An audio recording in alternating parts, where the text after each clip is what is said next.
I'm Raymond Douglas, and welcome to my man cave. Well, rather toolshed, or my special place of reflection. The Inside Out Perspective takes a look at life's challenges and its effects and asks one simple question: what race are you running?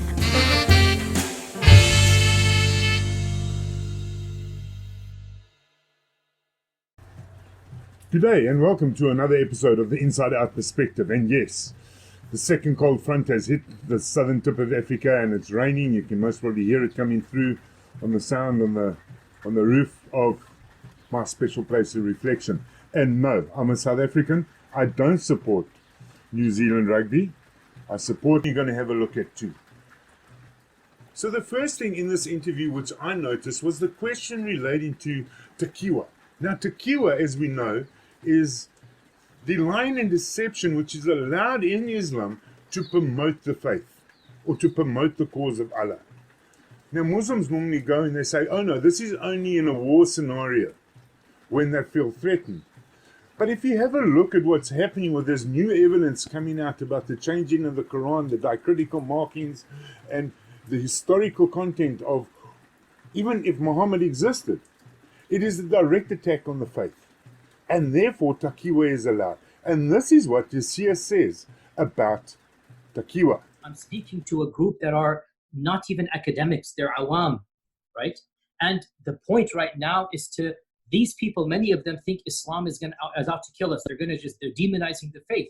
The goal in this audience is not to convince them of the wisdom of the hudud. That's not the time and place to do that.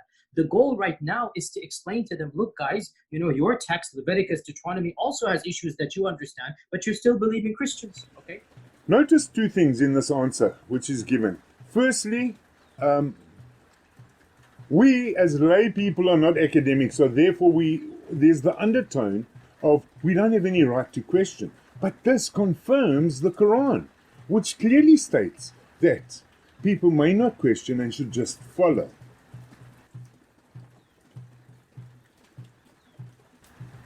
Secondly, which he goes and he refers to the biblical text, saying that there are problems with Deuteronomy and Leviticus, etc., which is typical of the Islamic apologists, where instead of addressing the problem, they come up with what I call the Islamic gymnastics, where let's divert the scenario to something else.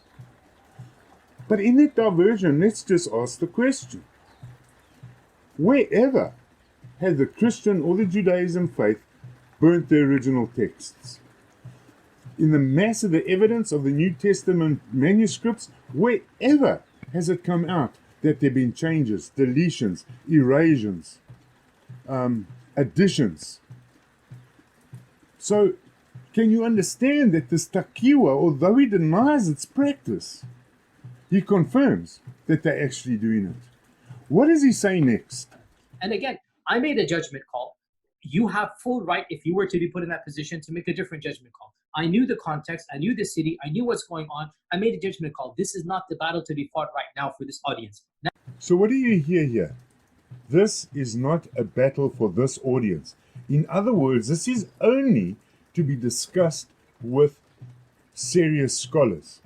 And I've always questioned this, and I made a note of this, and I wrote about this in my book, My Father Said, Discovering the Deception of Islam, which was released just over a year and a half ago on Amazon.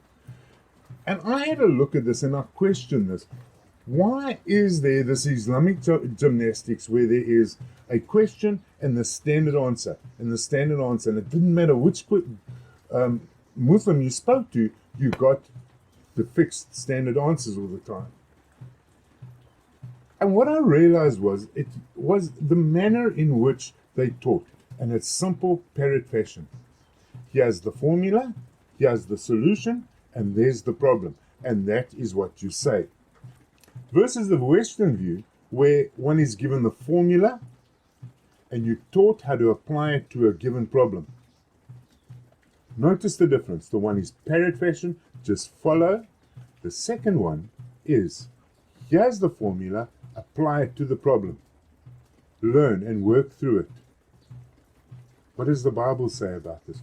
Work out your own salvation through your own pain and suffering.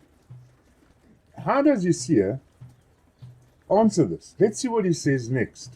As for the issue itself, every single student of knowledge knows, who studies ulum al-Quran, that the most difficult topics are ahruf and qira'at, and the concept of ahruf and the reality of ahruf, and the relationship of the Uthmanic Mus'haf with the ahruf, and the preservation of the ahruf. Is it 1, is it 3, is it 7, and the relationship of the qira'at to the ahruf. This is a topic that when you're the beginning student of knowledge, you're like, what is all of this going on here? When you go a little bit more, you learn to simply memorize what your teachers say and regurgitate it out, and you don't fully comprehend. When you do a deep dive is when things get very, very awkward and difficult. And this isn't new. This is from the time of the Sahaba. Notice his answer. He makes it very clear. This is not the average Joe in the street. This is on the scholarly level when people learn. They are confused about the diacritical markings. And then when you go a little bit deeper into it and you start studying Islam, what are you told to do? Just regurgitate what we're talking. Don't worry about the truth. Just regurgitate it, parrot fashion.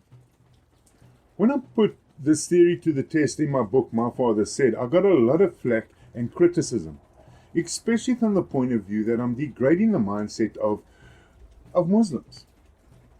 But listen to what he says here. He says that it just needs to be regurgitated and taught. And this is from people learning Islam. This is not average Joe in the street like me and you. These are people learning Islam, Muslims who are going deep into their faith. And when the top scholars dive deep into it, what does he say? It becomes an awkward problem where they don't have the answers because it's too difficult. The issue of ahruf and preservation and qira'at and relationships between them, these are very, very difficult issues. And the most advanced of our scholars, they're not quite fully certain how to solve all of the unanswered questions in there. Ibn al-Jazari, who without a doubt is the greatest scholar of qira'at for the last 1,000 years. Ibn al-Jazari famously writes, I have been thinking and pondering, I've been thinking and pondering about the issue of the ahruf and qira'at for over 35 years. Nayfan with all the questions. My point being that this issue of ahruf and qira'at has troubled the ummah from the very beginning of time. It's nothing new. Now, man, I just question this as a Christian, because if I'm asking God for an answer, I expect an answer. And if I hear nothing, the default is that it is no. So if you're sitting and you're looking for an answer, and like the top scholars going 35 years of asking this question, and your God, Allah, is unable to answer the confusion of the diacritical markings, surely you must assume that this is not the true faith of the true God of creation.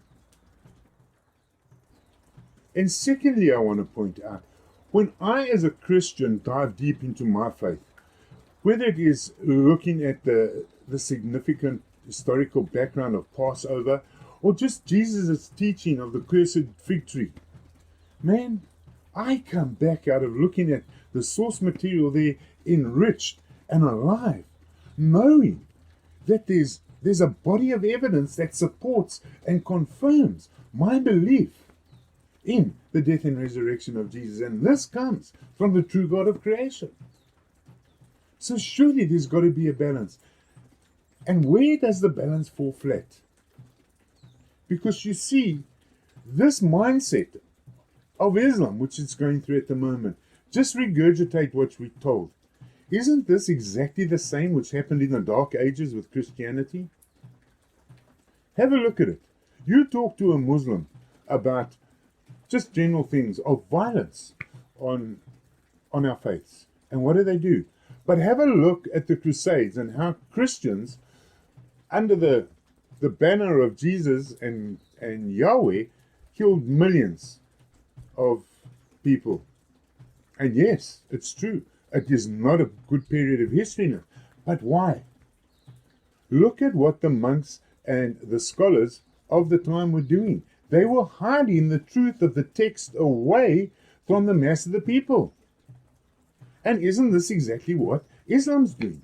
They're saying, and here Yasir says, don't. It's not for the average man in the street. It's not for public consumption. Just regurgitate what you taught and trust us. Now I'll ask you the simple question.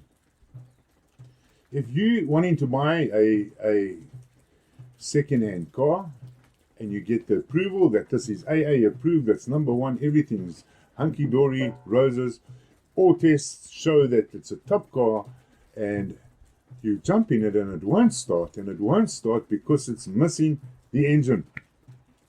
Will you not feel deceived? Is this not deception? Is this not the Islamic lie that it will not present the truth of its text to you? So which is the correct Quran? What is the race you running? Which of the 36 Qurans on the market today are you following? And that every Quran in the world is the same. That's what you've been told. You have been told a lie. 26 different Qurans.